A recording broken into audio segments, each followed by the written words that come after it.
Comment vivre sa vocation profonde de leader chrétien? Vous êtes peut-être aujourd'hui à la tête d'une entreprise, d'une association, d'une équipe, d'une paroisse, d'une famille. Vous gérez, vous décidez, vous bâtissez, mais au fond de vous, une question demeure. Est-ce que je suis vraiment à ma place? Est-ce que ce faire incessant correspond à mon être profond? Pendant 7 ans, j'ai été prêtre, engagé dans le ministère sacerdotal. Aujourd'hui, je suis coach pour leader, et leader chrétien. Et ce changement radical m'a appris une chose: la vocation n'est pas un métier, c'est un axe intérieur. Aujourd'hui, je vais répondre aux questions essentielles que tout leader chrétien devrait se poser pour retrouver son alignement.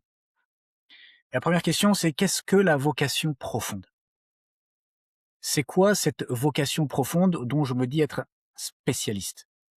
C'est pas prétentieux, c'est expérimenté.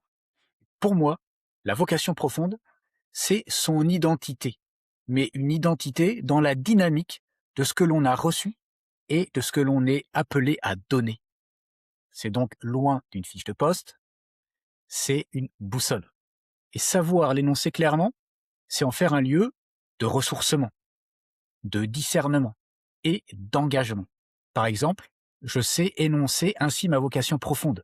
J'offre le meilleur de moi-même lorsque j'aide les autres à se révéler et à s'engager. C'est là que j'ai trouvé l'audace de quitter le salariat, de créer Vocatio Coaching. Si vous ne connaissez pas votre axe, vous allez toujours naviguer à vue. Autre question: l'entrepreneuriat fait-il partie de la vocation? On croit souvent que l'entrepreneuriat est juste une question de business. En fait, le déclic vient souvent de ce que l'on comprend que dans le métier qu'on veut exercer, on a à gérer sa trésorerie, à poser une stratégie, à devenir son propre commercial. Et finalement, qui sont autant de moyens au service d'une fin plus grande. Et que connaître sa vocation est indispensable pour un entrepreneur, car c'est elle qui conditionne son positionnement. C'est ce qui vous permet d'être honnête sur la promesse que vous faites à vos clients. Entreprendre pour un chrétien, c'est traduire cette intuition spirituelle en une réalité économique concrète et en faire une activité qui soit alignée à ses valeurs et à sa spiritualité. C'est donc entreprendre un acte de foi. Il y a un danger, c'est le désalignement.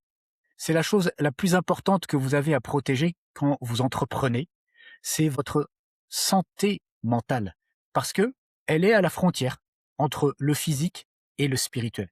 Trop de fatigue, trop de dispersion constante, une incapacité à se concentrer, une irritabilité qui devient chronique, tout ça, ce ne sont pas juste des signes de stress ou de préoccupation, ou que vous êtes dans les affaires.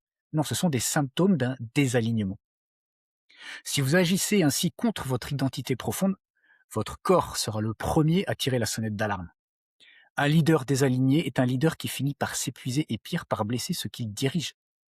Alors protéger votre intériorité, c'est aussi protéger votre entreprise et l'activité que vous menez et dont vous êtes responsable.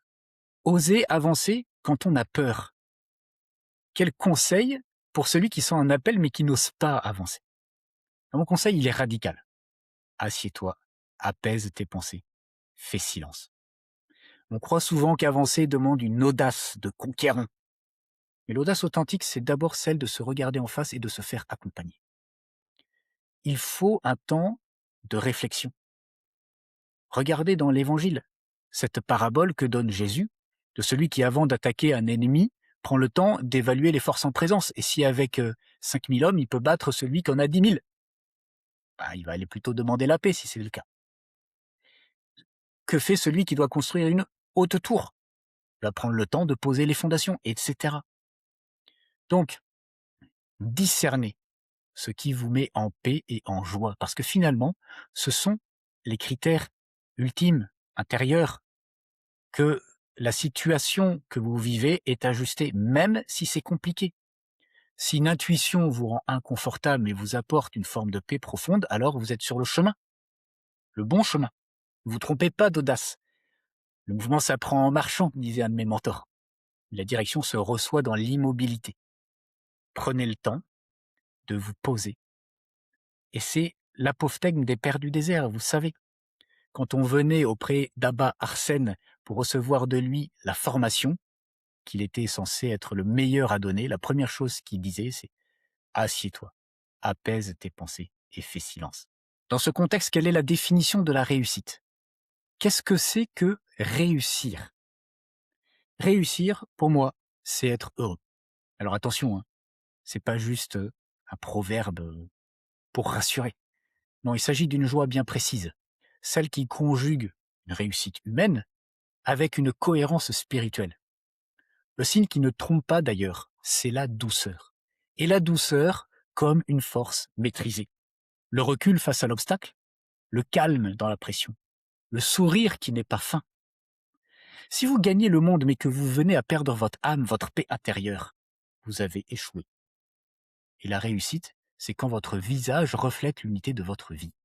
Donc ça ne trompe pas. En une phrase, comment vivre pleinement sa vocation de leader chrétien? Pour moi, je dirais faire de Jésus son tout, parce que c'est en lui que tout s'unifie.